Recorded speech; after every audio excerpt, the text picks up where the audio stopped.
Season 5 of the hit drama Queen Sugar is underway, and the show has already gotten the green light for a 6th season. Sara Gore sat down with one of the stars about what makes the show so special, as well as how real-life drama plays a big role in this season's storylines.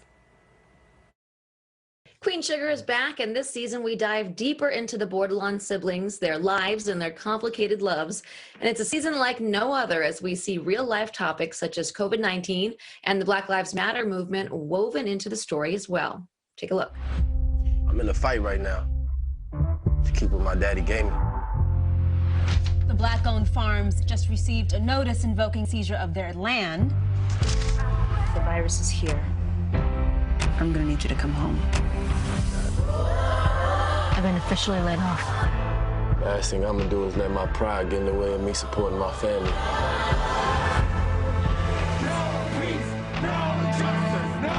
You will be stopped by the police, Blue.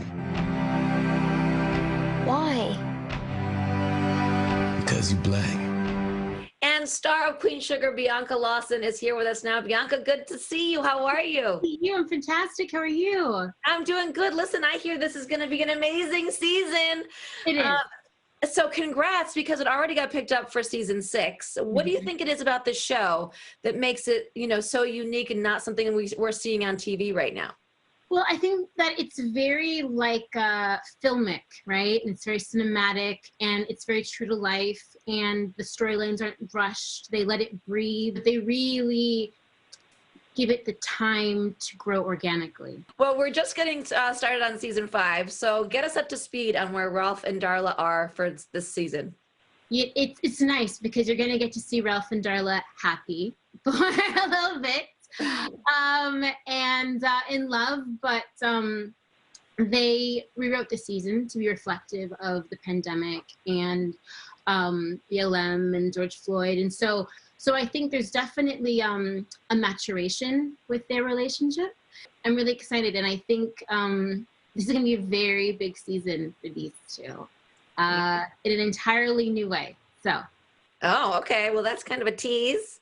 Yeah. I can't wait to find out what that is. Yeah. But Darla has had her own obstacles to kind of overcome throughout the years. She was a former drug addict. She's trying to reconnect with her family. How are we going to see that journey this season play out? I mean, I think, when you're a recovering addict, it's that continuation of okay, what does it mean to stay sober every single day, but to still have to face stressors and still have to face the ups and downs of life, and and find other coping skills. So it's a lifelong journey. It's a lifelong process. But she's she had that relapse last season, and so she's sort of all the work she did up until that point isn't for naught. But it's okay, maybe what wasn't working last time, what kind of things we need to put in place right now to make sure that I don't go back. A really huge trigger for a lot of addicts is isolation, right? Being home. And I know right now, because of COVID, a lot of people, their addictions have been spiraling because of all of the isolation. That's a whole other kind of challenge that gets placed on her, which is sort of happening for a lot of people, unfortunately, right now. Yeah. One thing we read was that you really liked this character so much from the beginning because of how she portrayed mental illness and drug addiction in a different way, one that we may have not seen on screen before. Yeah. What was important for you to bring to this character? What did you want to bring to her?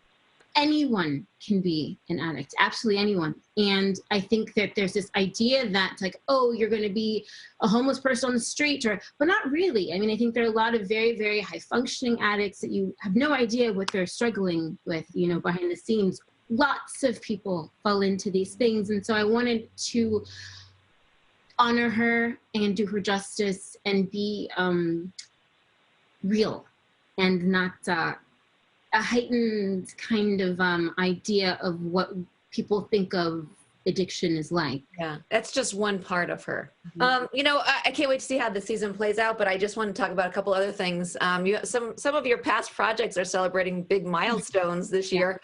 including Save the Last Dance, which is celebrating its 20th anniversary. Are you celebrating in any kind of way?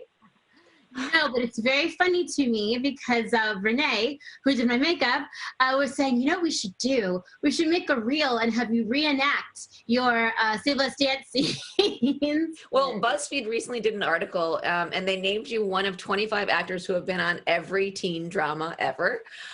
So what is the project that people want to talk to you most about? Save the Last Dance, for sure. Yeah.